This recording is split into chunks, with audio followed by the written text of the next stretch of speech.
be here. Thank you, my brother. So, Jeff, can you talk a bit about your nightly routine? Yeah, absolutely. I'm a firm believer in this idea that a productive day, a successful day, actually begins the night before. We all know what it's like to wake up and we're already feeling behind, right? We've only been out of bed for 5 minutes and cortisol is already dumping into our system and we're getting stressed out because we're already feeling behind. So what my nightly routine allows me to do is to wake up the next morning, sleep well, and then wake up the next morning not feeling behind, actually feeling ahead of the game. So I have an alarm that goes off in my iPhone, and that's my reminder to begin moving toward this kind of wind down routine.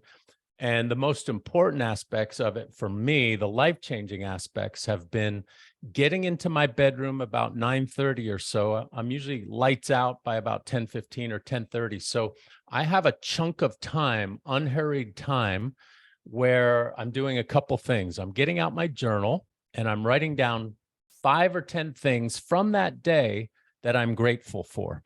They don't have to be monumental. They can be very little things that so often during the day we don't pause to savor, right? So it could be, I'm grateful that the sky was blue today and I got to take my walk and it wasn't raining. So 5 to 10 things I'm grateful for. And then I switch gears and I ask myself 4 questions. And I do this every night. So question number 1 is, what went well? What went well today?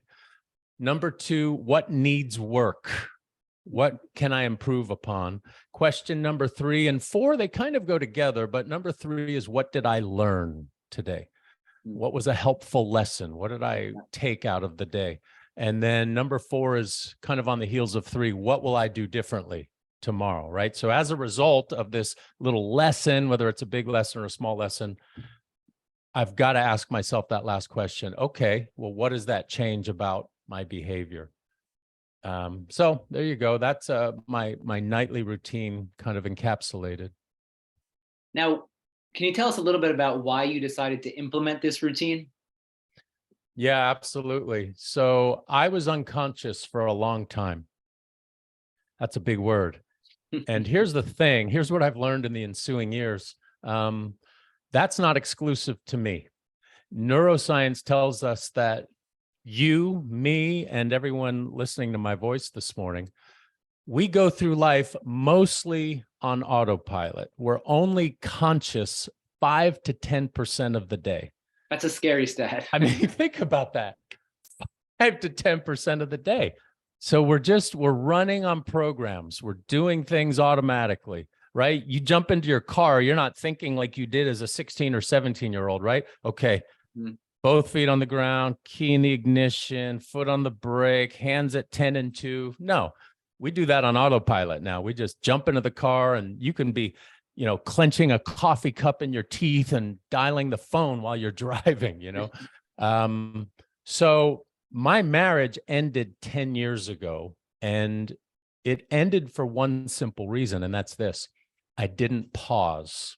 I didn't take time to reflect. I didn't make time to think. I didn't make time to ask the important questions, right? So I was just on that hamster wheel and I couldn't get off. So I wasn't asking the important questions in a marriage, right? Questions like, how fulfilled am I in our marriage? How would my wife answer that same question?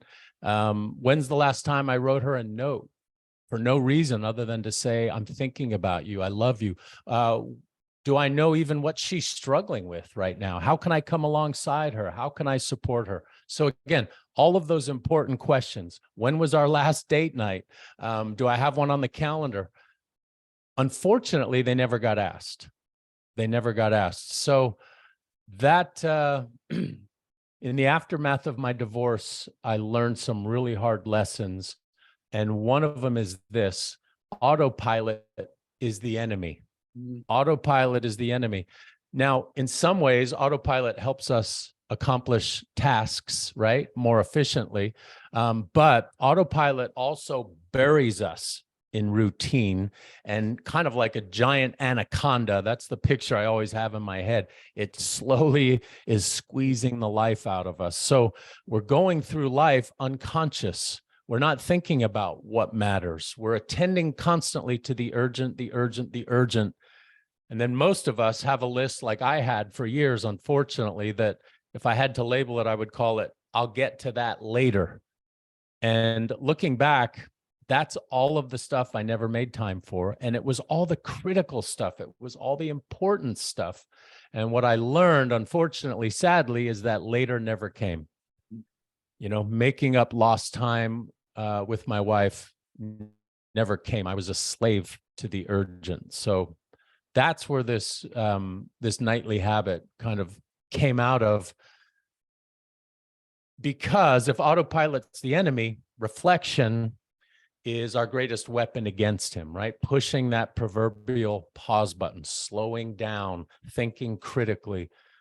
The famous French philosopher Pascal said, you know what? I wrote it down in case I kind of blipped on it, but let me read this to you real short. All of humanity's problems. Now, keep in mind, this was in the 1600s. This was before the internet. This was before driving kids to soccer practice. All of humanity's problems stem from man's inability to sit quietly in a room alone. All of our problems stem from our inability to just slow down and step into our conscious minds, because we're just going. I love that quote. Yeah. Wow. Yeah. It's powerful. That's powerful. So we're in this series right now about wisdom. Today, we're talking about resisting folly, resisting mindless living, or autopilot living, as you would call it. Yeah. What is, final parting words for us, what's the wisdom that you would have for us that you have gained from living mindfully and by implementing this nightly routine? What have you learned through that process? Gosh, man. Number one, I sleep a lot better. That's a big deal. I'm 2 years away from 60, so sleep is important. Well, there is a proverb about wisdom leading to sweet sleep. So you're making the proverb right there. Yeah, I wasn't even making the connection. Gosh, man. You know, another favorite quote along these lines, a pastor, actually, a guy by the name of Ken Groen, said, urgent things shout. Right? So they're always vying for our attention. He said, important things whisper. Listen for the whispers. And I love that quote. And I would actually, not to improve upon it, but for me personally, what I've added to his quote is carve out time to hear the whispers, right? Because yeah, urgent things shout, and that's never going to stop. And important things whisper. Listen to the whispers, true. But I just, for so many years, didn't make time to listen to the whispers. So that's become such an important part of my daily routine, such a priority for me. Life is better, honestly. Bottom line, life is so much more enjoyable. I'm attending to the things that matter. You know, the important things get the best part of my energy, the best part of my attention in my day. We're not going to talk about it now, but I schedule my day around the important and the urgent. So I'm best in the morning. I peak in the first half of the day. So that's when I'm working on all my important stuff. And the urgent stuff gets my brainless kind of comatose time, you know, in the afternoon. So I hope that's helpful. Wisdom is in the whisper. Jeff Borkoski. Yeah. Thanks, everyone. Thanks for joining us, Jeff. Yeah, appreciate it, man.